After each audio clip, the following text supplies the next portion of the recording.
E aí pessoal, tudo bom com vocês? Bem-vindos ao Infonerd. E hoje a gente vai falar do Galaxy M22, um aparelho básico que tem um ótimo custo-benefício. Mas será que o processador dele consegue rodar jogos? Será que ele é realmente um bom aparelho? A gente vai ver tudo isso e muito mais nesse vídeo. E a gente vai começar a falar das coisas boas desse aparelho. E no final do vídeo a gente vai abordar as coisas que eu não gostei, que eu achei ruim nesse aparelho. E se você achou interessante, segue o vídeo. E a primeira coisa que a gente tem que analisar para saber se ele realmente é um aparelho de bom custo-benefício é a faixa de preço em que ele está sendo vendido e o que ele oferece. Bem, a faixa de preço é aí alguma coisa em torno dos R$1.000. Você pode encontrar aí alguma promoção e aí encontrar ele talvez até abaixo dos R$1.000. Mas, se você considerar o pacote de hardware embarcado nele, aí sim você chega à conclusão de que realmente ele vale bastante a pena. Daqui a pouco a gente vai começar a abordar o hardware e especificar detalhes sobre isso para você. Mas por enquanto, esse primeiro quesito para a gente saber se ele realmente vale a pena ou não, com certeza nos leva a acreditar que vale muito a pena sim. Tá? E a primeira coisa que eu queria ressaltar nesse aparelho é sobre a tela que ele tem. Como toda tela que a Samsung produz, é uma tela em Super AMOLED em Full HD, com cores vivas e vibrantes. Se você der uma olhada aqui, você vai se dar conta disso que eu estou te dizendo. E tem um detalhe nesse aparelho que, apesar de ele ser um modelo básico, isso faz com que ele valha muito a pena, que é o fato dele trazer uma tela de 90 Hz para a gente. Se você der uma olhada aqui, o aplicativo que mede a quantidade de frames por segundo que a tela está fazendo, está dizendo para a gente que está rodando agora a 90 frames por segundo. Isso é uma coisa que faz bastante diferença no aparelho barato que traz um recurso com a tela de 90 Hz. Para você que gosta de jogar e para você que gosta de rolar o feed aí das suas redes sociais, a experiência quando você fizer isso vai ficar bem mais interessante. E tem mais uma coisa que você precisa saber sobre essa tela de 90 Hz, é que você pode desabilitar esse recurso e configurá-la para que ela funcione em 60 Hz. E por que isso é importante? Porque o recurso de 90 Hz torna a sua experiência bem legal, só que acaba consumindo um pouco mais de bateria. Se você quiser uma autonomia um pouco maior, você pode desabilitar isso. Para fazer é muito fácil. Você vem aqui, arrasta para baixo, clica lá na engrenagemzinha, e aí você vem aqui, clica em visor, depois você vem aqui em suavidade de movimento, e aí você vai ver aqui duas opções, tá? A primeira aqui é a opção que está marcada, ele está marcada para rodar em 90 Hz. Mas você pode vir aqui clicar e aí fazer com que a sua tela passe a funcionar em 60 Hz. E com isso você economiza bateria, caso a sua necessidade com esse aparelho tenha a ver com economia de bateria. Se não, se a sua necessidade for uma experiência incrível com a tela, aí você deixa essa parte de cima aqui marcada para você ter uma tela de 90 Hz. E isso é bem legal nesse aparelho, né? E no que diz respeito ao conjunto de câmeras, esse aparelho ele não vai te decepcionar, mas também não vai te empolgar. As câmeras, os sensores que eles trazem aqui, eles estão exatamente dentro da proposta de um aparelho de entrada. Então a gente tem aqui na câmera frontal um sensor de 13 megapixels capaz de filmar a Full HD em 30 quadros por segundo. Na traseira do aparelho a gente tem outros 4 sensores, onde a gente tem o sensor principal de 48 megapixels, a gente tem um outro sensor ultra-wide de 8 megapixels e a gente tem outros 2 sensores menores de 2 megapixels cada. Um deles é para fazer fotos macro, fotos bem de perto das coisas, e o outro é para servir de sensor de profundidade, para quando você for tirar aquelas fotos com fundo desfocado, esse sensor aqui ajuda a fazer esse ajuste, focar em você e desfocar no fundo. Bem legal isso, né? A câmera principal traseira também consegue filmar em Full HD a 30 frames por segundo. Aqui você não vai ver nada de 4K, 30 frames por segundo, nem nada disso. Ele não consegue entregar essa experiência para você de vídeos em 4 vezes a resolução Full HD, tá? Aqui você não tem esse recurso. Mas está bem dentro da proposta de um aparelho de entrada. Claro que se você for fazer fotos para suas redes sociais, você também não vai se ligar isso aí e vai ter uma experiência legal com isso também. Uma das coisas que me deixou um pouco com a pulga atrás da orelha com esse aparelho é sem dúvida o processador Helios G80 da MediaTek que ele traz. Em princípio eu fiquei um pouco preocupado se era um bom processador ou não, se ele conseguia te entregar algumas experiências com jogos ou não. E aí eu tentei fazer alguns testes com ele, coloquei o Genshin Impact para rodar nele, mas isso só vai acontecer quando você estiver rodando com os gráficos no mínimo. Se você aumentar a qualidade gráfica, eu percebi que ele começou a dar uma superaquecida, tá? Ele começou a superaquecer e começou a dar umas travadas. O jogo parou de ser fluido.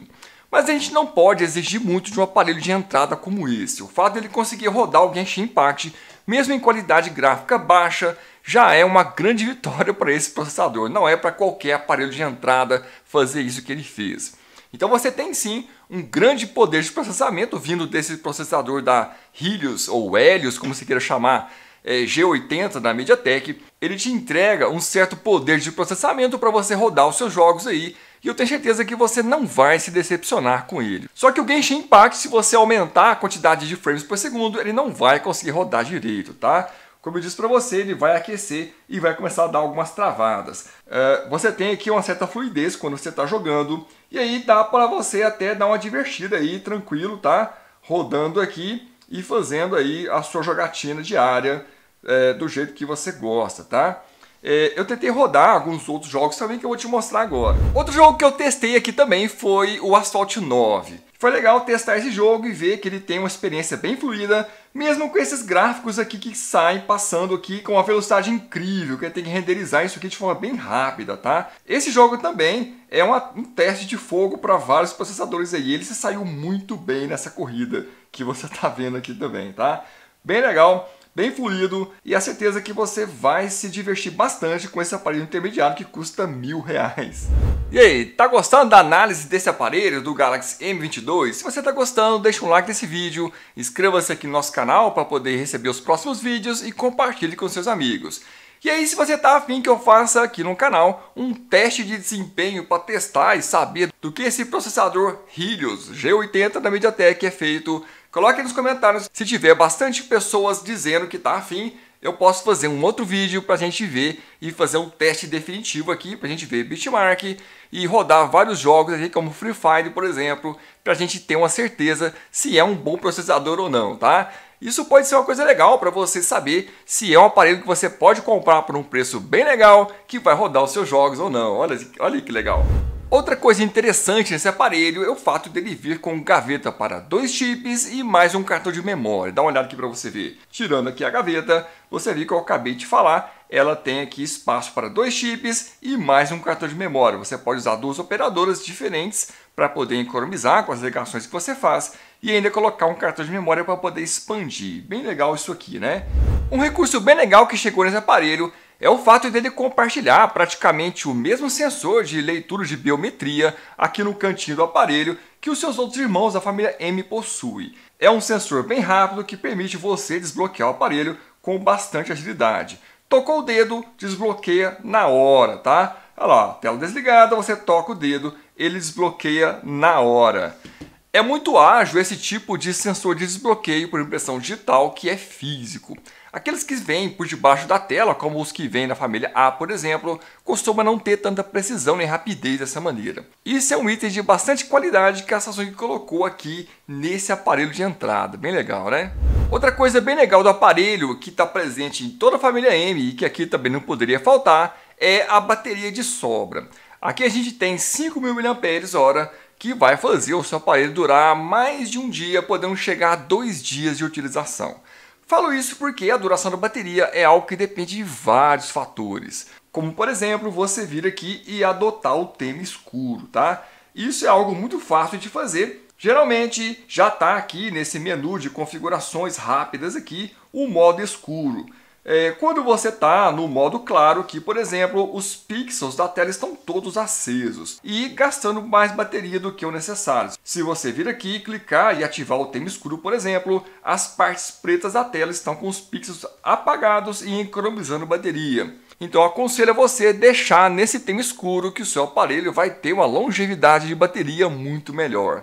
E tem vários outros fatores que influenciam nisso. E um dos fatores que mais fazem diferença é o brilho da tela também, que você pode vir aqui e configurar da maneira que você achar melhor. Menos brilho, mais brilho, como eu já disse para vocês em outros vídeos. mais brilho você consegue enxergar a tela no sol, só que gasta mais bateria, produz até um certo aquecimento na tela. Se você diminui muito o brilho, você economiza bateria, só que não consegue enxergar a tela no sol, tá? Então eu costumo deixar aqui mais ou menos no meio, ou ativar essa opção aqui de brilho adaptável. Quando você adota isso aqui, lá no sol ela vai aumentar o brilho automaticamente, e quando você está à noite na sua casa, ela diminui o brilho para o mínimo, também automaticamente. É um recurso bem legal que eu aconselho que você adote aí para poder economizar bateria, tá? E tem mais um detalhe muito importante. Nenhum aparelho suporta você ficar jogando o dia inteiro. Se você for jogar com o seu aparelho, já tenha em mente que ele não vai conseguir te dar um dia inteiro de jogo sem parar com você longe da tomada. A tela está ligada, muitas vezes no brilho máximo, o processador está usando todo o seu poder de processamento, a GPU também está entrando em cena, gastando bateria, então é muito difícil. O que mais gasta bateria no aparelho é, sem dúvida, você jogar. Gasta muito mais do que você assistir um vídeo no YouTube, como você deve estar fazendo agora, ou assistir suas séries favoritas do Netflix, por exemplo, tá? Se tem uma coisa que eu tenho que elogiar nesse aparelho, é sem dúvida a construção dele. É claro que, como todo aparelho intermediário, ele tem a traseira de plástico. Mas, diferente de alguns aparelhos por aí, que até é mais caro do que ele, quando você toca o dedo aqui, ele não deixa marcas de dedo na traseira, tá? Ele tem uma textura aqui que impede que isso aconteça. Isso é uma coisa bem legal que incomoda bastante. Com os aparelhos aqui você não vai perceber. Mas é traseira de plástico. Isso quer dizer que vai arranhar caso você não use uma capinha. E se você cair, ele tem uma certa resistência a impacto. Outra coisa bem legal é que ele traz aqui a entrada P2, coisa que o M52 não tem. Entrada USB tipo C, saída de som aqui na parte de trás. Aqui ele traz aqui o sensor de desbloqueio, como a gente comentou, que é um sensor bem sensível, bem rápido. Botão de volume, aqui na parte de cima tem mais um microfone e aqui a gavetinha. Então, em termos de qualidade de construção, eu achei que, mesmo sendo um aparelho de entrada, a Samsung deu uma certa elaborada, né? Um pouco mais nesse aparelho, tá? Agora vamos entrar na lista de coisas que eu não achei tão legal nesse aparelho assim. Vamos começar aqui comentando algumas coisas sobre a tela dele. Como eu comentei para você, é uma tela da Samsung com cores vivas, com boa resolução e tudo mais. Mas quando você olha aqui para o entalhe onde fica a câmera frontal, você vai perceber que ela é bem grande e toma uma boa parte da tela quando você observa aqui, tá? Isso é uma coisa que, em certos modos, quando você for assistir suas séries da Netflix, por exemplo, do que isso de memória RAM para poder estar funcionando. À medida que você começa a instalar aplicativos aqui no seu aparelho, a tendência é que esses 4 GB de RAM comecem a ficar pouco, tá? Dá uma olhada aqui para você ver no Galaxy M62. Aqui eu já instalei muitos aplicativos aqui nesse aparelho. A gente tem aqui ele já funcionando de forma normal. E aí você percebe o seguinte, que dos 8 GB de RAM que tem aqui no Galaxy M62, a gente tem usados 4,9 GB. Isso quer dizer que se eu instalasse tudo que eu tenho no M62 no M22, possivelmente estaria com problemas de faltar memória RAM nesse aparelho. Isso pode acontecer com certeza. E passe a constar aqui 4 GB de RAM a mais que ele pode ir buscar, tá? Isso é um dos maiores problemas de travamento que o Android costuma fazer. Muita gente reclama que o aparelho Android costuma travar, mas a verdade é que isso acontece com frequência nos aparelhos de entrada, como esse do Galaxy M22, por exemplo. Quando você observa os aparelhos que têm mais memória RAM, como o M62 que está aqui, por exemplo, dificilmente ele vai travar por falta de memória RAM. Então nossa esperança é que a Samsung traga esse recurso do RAM Plus aqui para ele poder ficar mais ágil. Eu tenho certeza que nos que lançou esse Galaxy M22 não faz muito tempo, ela perdeu a chance de colocar aqui um processador que tivesse a capacidade de entregar o 5G. Aqui a gente não tem esse recurso, mas é claro que vai demorar para você sentir falta disso. E vai demorar um tempinho aí ainda para que a sua operadora disponibilize aí na sua cidade. Configurações, clica lá na engrenagemzinha, vai lá embaixo sobre o aparelho. As fotos, como eu disse, não decepcionam, mas também não vão te empolgar, vão atender exatamente no que você precisa. Então o hardware dele com bastante